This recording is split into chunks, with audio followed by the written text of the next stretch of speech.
지난주 우리는 잘 알려진 한 첼로 연주자의 인생의 쉬프트를 통해서 이렇게 질문했습니다. 내가 왜 독주자형 인생으로 혹은 독주자형 리더십으로 살 것인지 아니면 지휘자형 리더십으로 살아갈 것인지를 저희가 함께 나누었습니다. 첼리스트 장한나 양의 이야기를 저희가 함께 나누었는데요. 그가 독주자로 이제 세계적인 무대에서 성공한 연주자였지만 이제 20대 중반을 지나서 그가 여러 선생님들의 조언에 따라 지휘자로 인생을 쉬프트하는 과정을 통해서 독주자에서 지휘자로 변화되는 것이 어떤 의미가 있는지를 돌아보게 되었습니다. 사람은 누구나 태어나면서부터 독주자형으로 자라나죠. 내가 애쓰고 내가 수고하고 내가 노력해서 성공의 자리에 가는 것을 우리는 굉장히 귀한 인생의 덕목으로 생각합니다. 그러나 결국 독주자형은 스스로 노력하고 수고하고 헌신한 것들이 자기 자신을 빛내게 하는 그런 결과를 가져오는 것입니다. 성경은 우리에게 어떤 사람이 되라고 권하나요? 예수님은 과연 우리를 부르시고 우리를 선택하시고 우리를 그리스도인으로 만들어 주셨을 때 어떤 인생을 살아가기를 원하셨을까요? 우리가 어떤 인생을 살아가는 어떤 제자의 길을 걸어가기를 원하셨을까요? 우리가 지난주에 살펴본 것처럼 주님은 섬김을 많이 받는 사람이 아니라 오히려 많은 섬김을 주는 사람, 다른 이들을 섬기는 삶을 살으라고 분명하게 도전하십니다. 그래서 지휘자형 리더는 함께 일하는 사람들 혹은 같이 일하는 사람들 혹은 일하는 가운데 만나는 다른 사람들, 성서의 표현으로는 이웃들을 빛나는 자리에 서게 돕는 것을 오히려 더 귀한 그리스도인의 삶으로, 그리스도의 제자의 삶으로 우리에게 도전한다는 것을 우리가 볼 수 있겠습니다. 이처럼 한 사람이 인생을 바라볼 때 인생의 목적, 인생의 목표, 바울의 표현으로 하면 인생의 표대를 어떻게 쉬프트하느냐, 어떻게 바꾸어 놓는가에 따라서 그리스도인으로서 우리 인생의 가치가 달라진다고 볼 수 있습니다. 모든 사람은 나 중심으로 살아가는 것입니다.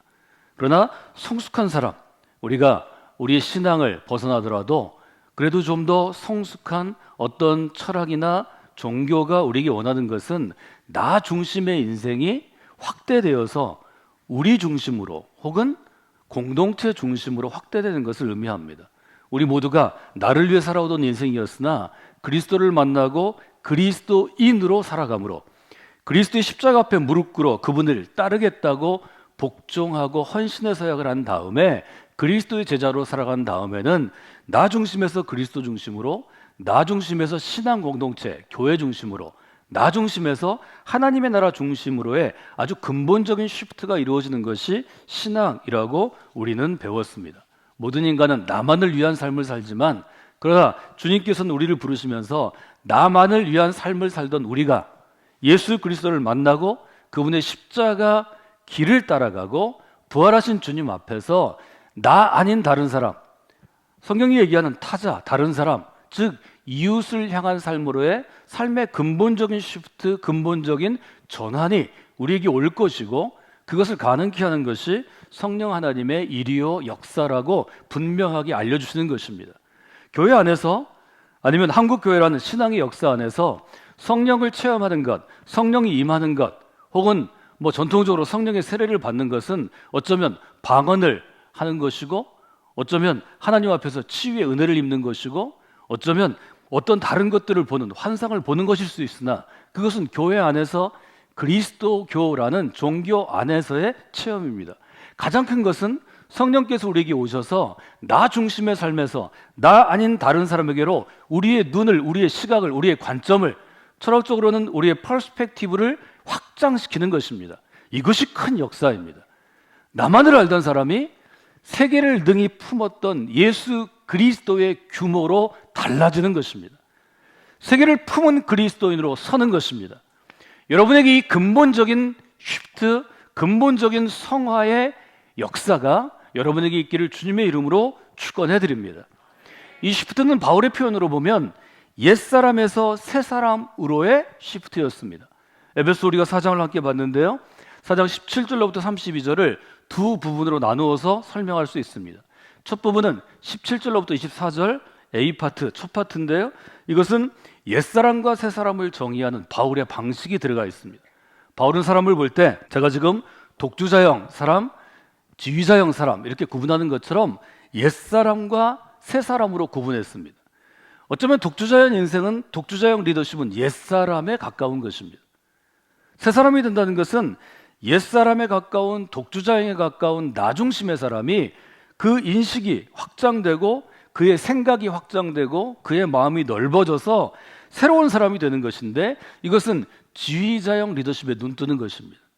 지휘자형 인생으로 살아가는 것이고, 나 중심이었던 사람이 타자, 다른 사람 중심으로 혹은 교회 공동체 중심으로 더 확장하면 세계를 품은 혹은 미래와 영혼을 품은 하나님의 나라 중심으로 바뀌어 가는 것입니다. 에베소 4장 17절에서 사도는 이렇게 권면합니다. 나는 간곡하게 주님 안에서 여러분에게 권면합니다. 이제부터는 여러분은 이방 사람이 사는 것처럼 그 삶의 방식으로, 그 삶의 규칙과 기준을 따라 살아가지 마시고 하나님의 사람으로 살아가셔야 합니다. 이방인 사람은 어떻게 살아가나요? 17절에 보면 이방인은 허망한 생각으로 살아갑니다. 18절에 보면 그들은 그들 속에 있는 무지와 마음의 완고함 때문에 지각은 어두워지고 하나님의 생명에서 떠나 있습니다. 말하자면 이방인들은 허망한 생각으로 살아가고 무지한 사람들이고 마음이 완고한 사람들이고 지각이 어두워져서 판단 능력과 인식 능력이 어두워져서 하나님으로부터 멀어져 있는 사람입니다. 하나님부터 멀어진 사람은 어떻게 살아가나요? 19절에 보면 그들은 수치의 감각을 잃고 부끄러움을 느끼지 못한다는 것입니다. 스스로를 방탕에 내맡겨서 방탕한 것에 자기의 삶을 내맡긴다는 것입니다. 맞아요. 방탕한 일에 쓰임받는다는 것입니다. 탐욕을 부리면서 모든 더러운 일을 합니다. 우리가 볼 때는 한국 사회 예를 들어서 상식적인 기준으로 더러운 일들을 할 수 있다는 거죠. 우리는 좀 더 나아서 하나님의 나라 기준으로, 교회 공동체의 기준으로 더러운 일을 부끄러움 없이 서슴없이 적극적으로 하는 것, 이것이 옛사람의 특징이라는 것입니다. 바울은 분명하게 얘기합니다. 그러나 우리는 그리스도를 그렇게 배우지 않았습니다. 우리는 다른 사람들이라는 것입니다. 그 다른 사람들이라는 용어를 새 사람이라 이렇게 얘기합니다. 우리는 그리스도를 그렇게 배우지 않았습니다. 여러분이 예수 안에 있는 진리대로 예수님께 듣고 또 예수 안에서 가르침을 받았으면 지난날의 헛된 생활 방식에 얽매여서 욕심을 따라 살아가다가 썩어서 죽게 될 옛사람을 벗어버려야 합니다. 이것이 바울의 강력한 도전이었고, 이 도전에 응답한 사람들이 바울의 믿음을 따라, 바울의 신학의 기준을 따라, 즉 바울의 생각을 따라서 교회 공동체를 세우고 교회 공동체 안에 한 사람의 그리스도인을 세우고, 그 그리스도인이 나만 아는 독주자형 인생이 아니라 예수 그리스도의 심장을 품고 그의 정신으로 주변의 사람들을 그리스도처럼 섬기는 지휘자형 리더십으로 변화시키는 것이 교회 공동체의 삶이요, 그리스도인의 삶이요, 그리스도에게 사로잡힌 제자의 삶이라는 것을 분명하게 우리에게 도전하는 것입니다. 여러분에게 오늘 그 도전이 임하기를 원합니다. 그 도전에 응답하는 것이 믿음입니다. 그 도전에 응답하도록 돕는 것이 성령 하나님의 역사입니다. 그 성령의 역사가 여러분 가운데, 우리 믿음의 공동체 홀리라이트 성광교회 가운데 충만하게 임하는 이 순간이 될 것입니다. 우리가 정해진 주일마다, 한 주간마다 왜 따로의 시간을 떼어서 교회 공동체에 모여서 정해진 건물, 우리가 교회라고 부르는 예배당 안에 모여서 공적인 예배를 드리나요? 예배는 이것입니다. 이전의 일주일을, 이전의 한 달을, 이전의 1년을 어떻게 살았든지 간에 이 자리로 와서 우리는 고백하는 것입니다. 주님께서 나를 불러주셨습니다. 나는 부족하고 연약하고 부패한 심성이 있고, 신앙의 기준으로 보면, 성경의 기준으로 보면 악하기도 하고 부패하기도 하고 더럽기도 하지만 나는 예수 안에 있는 사람입니다. 하나님, 그리스도 안에 있는 사람입니다. 제가 이 순간으로부터 다음 예배에 나오는 이 한 주간 동안 예수 안에서 살겠습니다. 그리스도 안에 있는 사람으로 살아가겠습니다. 이렇게 고백할 때 하나님께서 여러분의 마음의 영을 새롭게 하시는 것입니다. 옛사람을 벗어버리고 마음의 영을 새롭게 하여 새 사람을 옷 입으라는 바울의 도전은, 에베소의 도전은 우리에게 예배의 본질이 무엇인지, 예배의 의미가 무엇인지를 알게 하는 것입니다. 이 시간 여러분의 마음의 영이 새롭게 변화되었습니다. 마음의 영이 옛사람에서 새 사람으로 시프트 되었다는 것입니다. 전환되었다는 것입니다. 변화되었다는 것입니다. 이것을 받아들이시면 됩니다. 나는 부족하고 연약하고 난 그렇게 못 살 거야. 그것은 약한 생각이고 그것은 악한 생각입니다. 믿음이란 그것을 내려놓는 것입니다. 십자가 밑에 우리의 부족함과 우리의 연약함과 우리의 부패함과 우리의 더러운 것을 벗어버리는 것입니다. 예수 그리스도의 십자가의 보혈로 우리를 새 사람 되게 하시는 것, 그것이 성령의 역사입니다. 성령 역사 가운데 살아가시는 여러분이 되시기를 주님의 이름으로 부탁을 드립니다. 그러면 예수 안에 있는 새 사람은 어떻게 살아가야 하는가? 그 점에 대해서 25절부터 32절이 새로운 생활의 규범이라고 볼 수 있습니다. 바꿔 얘기하면 그리스도 안에서 지휘자형 인생을 살기를 원하는 사람들은 이 새로운 생활의 규범들을 실천하고 실행할 수 있는 힘도 주시고 믿음도 주시고 기준도 주시는 것입니다. 여러분이 믿음으로 고백하면 하나님께서 25절로 또 32절에 있는 새 사람이 살아가는 생활의 규범이 여러분의 삶 가운데 살아 움직이게 될 것입니다. 이 한 주간 여러분이 이 살아있는 규범들을 실현하고 실천하는 믿음의 사람으로 서시기를 주님의 이름으로 부탁을 드립니다. 오늘 우리가 생각할 수 있는 것은 우리가 지휘자형 그리스도인으로, 지휘자형 크리스천 리더십으로, 지휘자형 인생으로 섰을 때 과연 어떤 부분이 시프트 되어야 하는가 하는 부분을 세 가지 관점에서 여러분들이 보시면 좋을 것 같습니다. 독주자형 인생으로 살아오던 사람들이, 독주자형 리더로 살아오던 사람들이 제일 먼저 부딪히는 문제는 왜 우리가 다른 사람과 함께 일해야 하는가 하는 질문입니다. 자기 분야에서 독하게 맘먹고 애쓰고 수고해 성공한 사람들은 혼자 물론 일할 수 있는 사람들입니다. 다른 사람의 도움 없이도 혼자 일할 수 있습니다. 예를 들어서 장하나처럼 뛰어난 첼리스트는 혼자 첼로 연주해도 우리에게 감동을 줍니다. 오케스트라와 같이 할 필요가 없어요. 그런데 그가 독주자가 아니고 지휘자가 되면 하나님이 새로운 것들을 보게 하십니다. 여러분, 정말 좋은 리더로 세상을 살아가기 원한다면 다른 사람의 도움으로 함께 있어야 한다는 것을 깨닫는 게 중요합니다. 조금 더 전문적인 용어로 하면 다른 사람과 함께 팀을 이루어서 팀으로 사역하는 것이 가치 있는 것을 깨달으셔야 합니다. 여러분, 한 사람이 유능한 설교자의 유능한 리더가 되면 많은 사람들이 돕지 않아도 자기의 똑똑함으로 목회하고 교회 공동체 이룰 수 있습니다. 그러나 그 교회 공동체가 행복할까요? 그 교회 공동체를 정말 하나님이 기쁘게 여기실까요? 주님이 보시면 좋은 교회 공동체라고 평가하실 수 있을까요? 그렇지 않습니다. 그렇게 일한 사람은 자기 낫내는데 모든 시간을 씁니다. 내가 유능하니까, 내가 잘났으니까, 내가 죽도록 일했으니까 이 아름다움이 생겼습니다. 그런 사람은 세상을 변화시키지 못합니다. 왜냐하면 다른 사람의 마음을 움직이지 못하기 때문입니다. 우리가 얘기하잖아요. 잘났어 정말. 그래, 너 잘났어. 잘났다고. 거기서 끝입니다. 다른 사람과 함께 걸어갈 때, 다른 사람과 속도를 좀 맞춰갈 때, 다른 사람의 아픔도 함께 지고 갈 때, 그때 함께함의 시너지 효과가 나타나는 것, 그것이 교회 공동체의 비밀입니다. 바울 사도의 사역들을 살펴보면 이런 특징들이 잘 드러납니다. 초기의 바울은 자기의 유능함으로 일했던 것 같습니다. 독주자형 리더에 가깝습니다. 독주자형이었습니다. 사도행전 15장에 보면 바울이 안디옥 교회 지도자로 자리 잡은 다음에 바나바하고 크게 한판 싸우는 광경이 등장합니다. 사도행전 15장에 보면 35절에 이렇게 되어 있습니다. 바울과 바나바는 안디옥에서 유하며 안디옥에 거하며 수다한 다른 사람들과 함께 주의 말씀을 가르치며 전파하니라.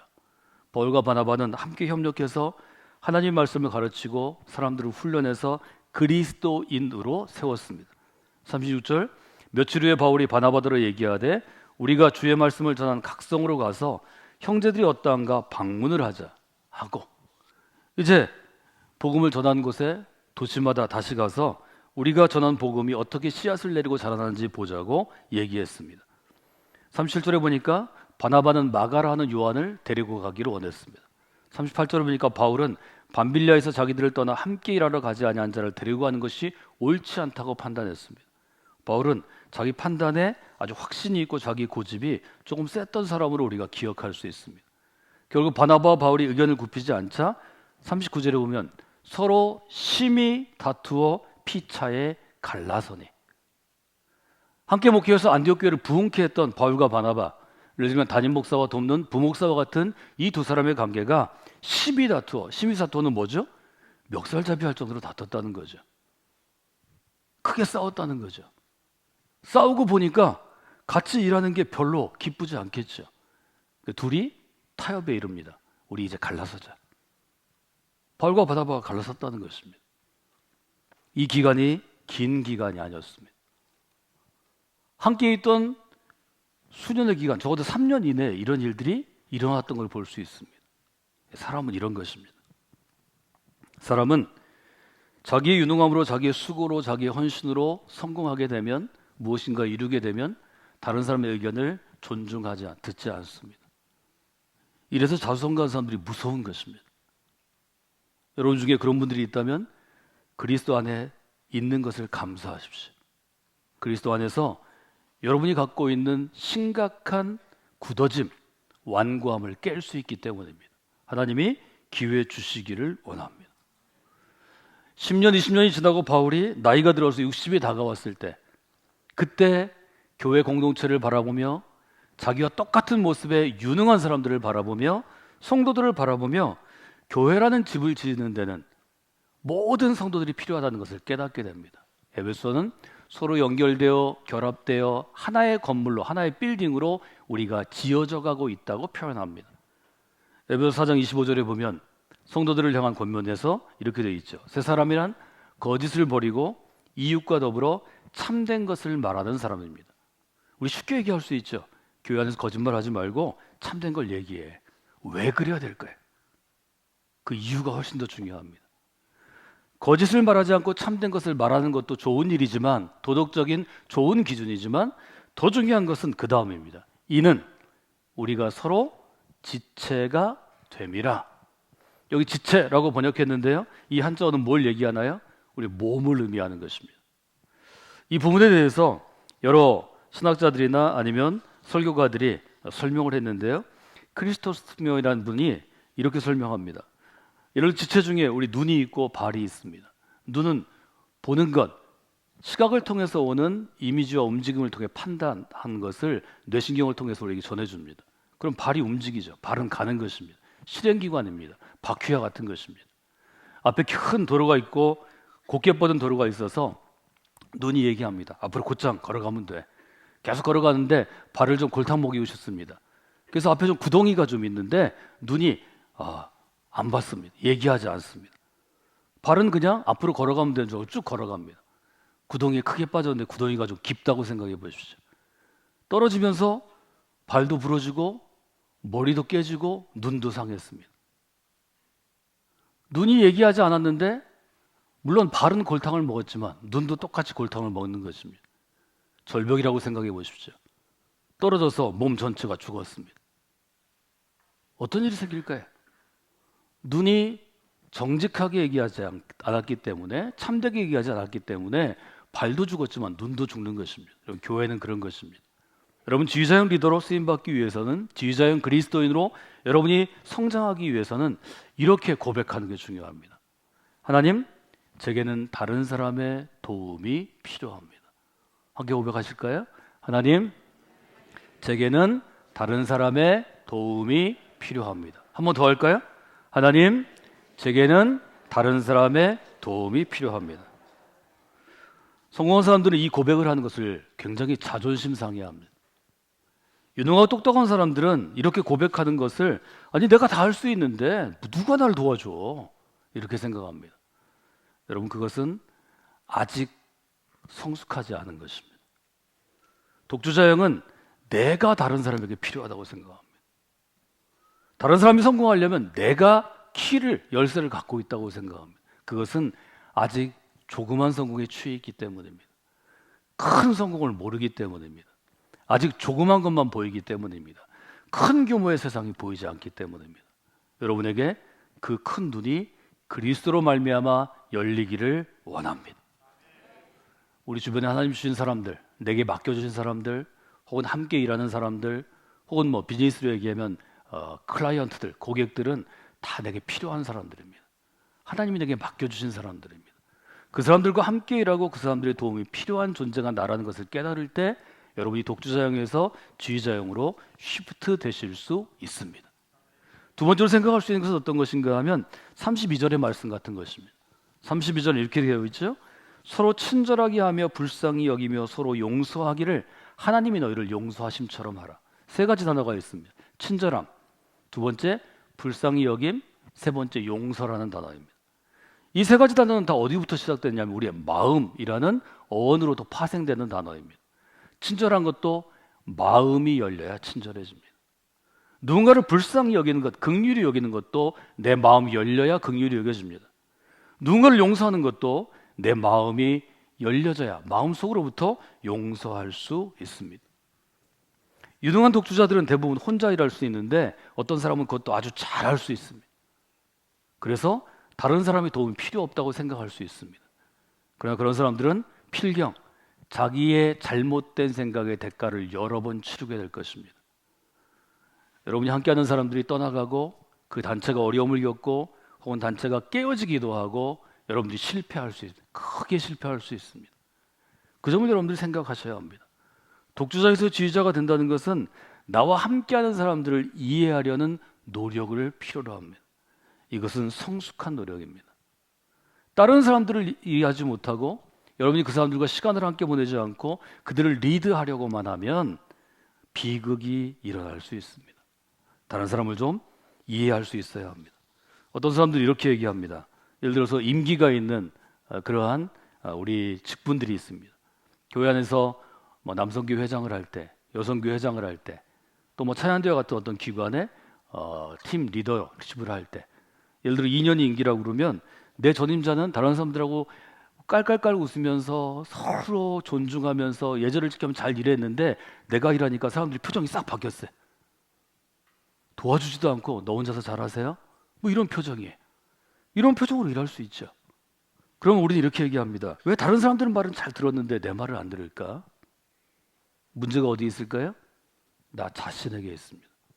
여러분이 다른 사람들에게 지금까지 10년, 20년 동안 혹은 1년이라도 친절했는지 돌아봐야 합니다. 내가 다른 사람들을 불쌍히 여기는 마음으로 긍휼을 품고 대했는지 돌아봐야 합니다. 다른 사람이 혹 실수하거나 잘못했을 때 내가 나를 용서받기를 원하는 것처럼 다른 사람을 용서했는지 돌아보십시오. 이것은 모두 선한 마음, 주님이 주시는 마음과 관련되어 있는 것입니다. 그 점을 여러분들이 돌아보시는 분들이 되시면 좋을 것 같습니다. 이 점들은 여러분들이 신앙생활 하시면서 깊이 생각할 수 있는 그런 부분입니다. 리더십트라는 단어를 제가 존 백셀의 책을 소개해드렸는데요. 이분이 아르헨티나의 세미나, 리더십 세미나를 갔는데 초청자가 하루는 이 사람을 어디로 데리고 갔냐면 연회장으로 데리고 갔습니다. 일종의 많은 사람들이 서로 짝을 이루어서 파트너들과 함께 춤추는 곳으로 데려갔습니다. 그리고 이분을 위해서 아르헨티나의 문화를 소개해 주었습니다. 수백 명이 있는 곳에 서로 옷을 갖추어 입고 춤을 추고 있었는데요. 탱고를 추고 있습니다. 탱고를 출 때 이 존 맥스웰도 탱고를 배웠는데 잘 추지 못했답니다. 그래서 그 초청자에게 물어봤습니다. 어떻게 해서 이분들은 저렇게 완벽하고 또 에너지 넘치게 춤을 출 수 있습니까? 초대한 사람이 이렇게 설명해 줬답니다. 적절하게 리드하려면 리드 당하는 것이 무엇인지를 궁금해해야 합니다. 즉 둘이 춤을 춰도 리드하는 사람이 있고 좀 리드를 받는 사람이 있다면 리드를 받는 사람이 어떤 느낌인지를 궁금해서 그 사람의 느낌과 마음을 알아야 잘 리드할 수 있습니다. 존 맥스웰은 이것을 보고 엄청나게 자기의 리더십을 돌아보게 되었다고 합니다. 근본적으로 신앙생활이란 주님이 우리를 리드하시는 것입니다. 예수님이 우리를 리드하시기 때문에 우리의 마음을 잘 아시기 때문에 잘 할 수밖에 없습니다. 그런데 이제 교회 안으로 들어오면 주님 대신 누군가 리드하는 사람이 되고 처음 온 그리스도인이나 또 아직 직분이 없는 그리스도인들을 리드하는 리더가 누군가는 돼야 합니다. 예를 들어 저 같은 목회자나 사역자들이나 또 저희 교회 사역을 맡은 분들이 해야 합니다. 그때는 여러분들이 상대편의 마음, 리드를 당하는 그 느낌과 마음을 잘 알아야 리드하고 호흡을 맞출 수 있다는 것입니다. 그래서 다른 사람을 잘 이해해야 합니다. 여러분 주님의 마음으로 이해하시는 분들이 되시면 좋겠습니다. 이해한 다음에 여러분들이 할 일은 다른 사람들을 어디까지 이끌고 가는가 하는 결승점입니다. 함께하는 사람들이 성장하도록 돕는 리더가 되셔야 합니다. 28절에 보면 이렇게 되어 있죠. 도둑질하는 자는 다시 도둑질하지 말고 돌이켜 가난한 자에게 구제할 수 있도록 자기 손으로 수고하여 선한 일을 하라. 저는 이 구절을 아주 좋아합니다. 우리가 살아가는 사회에는 자기 손으로 수고해서 자기 열매로 선한 일을 하는 것에 조금 익숙치 않은 사람들이 너무 많은 것 같습니다. 여러분, 선한 일은 중요한 것입니다. 그러나 그것은 자기 손으로 수고하여 그 열매를 가지고 선한 일을 할 때 훨씬 더 가치 있고 영향력이 있고 오래 지속됩니다. 다른 사람이 손으로 수고해서 받은 열매를 내가 가져다가 내 이름으로 선한 일을 하고자 하는 사람들도 많은 것 같습니다. 이런 일은 영향력이 작습니다. 도움이 잘 되지 않습니다. 바울은 이 점을 특별히 강조합니다. 자기 손으로 수고하여 선한 일을 하라. 저는 이것을 지휘자형 리더십으로 바꿔서 생각하면 좋을 것 같습니다. 내가 빛나는 존재가 되는 게 아니라 나와 함께한 사람들, 나의 일을 돕는 사람들, 나의 일의 대상이 되는 사람들이 빛나도록 여러분이 행할 때, 리드할 때, 그때 여러분을 통해서 아름다운 열매가 맺혀질 수 있습니다. 저는 오늘 세 가지를 여러분에게 말씀드렸습니다. 우리가 독주자형에서 지휘자형 리더십으로 리더 시프트가 되기 위해서는 적어도 세 가지를 여러분들이 알고 시프트 하셔야 합니다. 첫째, 다른 사람의 도움이 필요하다는 점을 알고 받아들여야 합니다. 두 번째, 함께하는 사람들을 잘 이해하려고 애쓰고 노력해야 합니다. 세 번째, 우리의 함께하는 삶을 통하여, 리드하는 삶을 통하여 함께하는 사람들이 성장하도록 돕는 분들이 되셔야 합니다. 여러분, 이렇게 하면 받는 리더가 아니라 주는 리더로 살아갈 수 있습니다. 많은 사람들이 성공하기를 원하는 것은 성공한 사람들이 받는 게 많기 때문입니다. 그런데 성공한 사람은 리더가 아니라고 분명히 말씀을 드렸습니다. 사람들이 성공했지만 받는 리더 스타일로 살아가려고 합니다. 우리의 리더십은 그런 것이 아닙니다. 그리스도 안에서, 교회 공동체 안에서, 성경의 말씀 안에서 하나님께서 우리에게 원하시는 것은 주는 리더십이 되는 것입니다. 여러분 모두가 지휘자형 리더십으로 온전한 시프트를 내서 받는 리더에서 주는 리더로 시프트하는 그러한 하나님의 사람들이 되시기를 주님의 이름으로 부탁을 드립니다.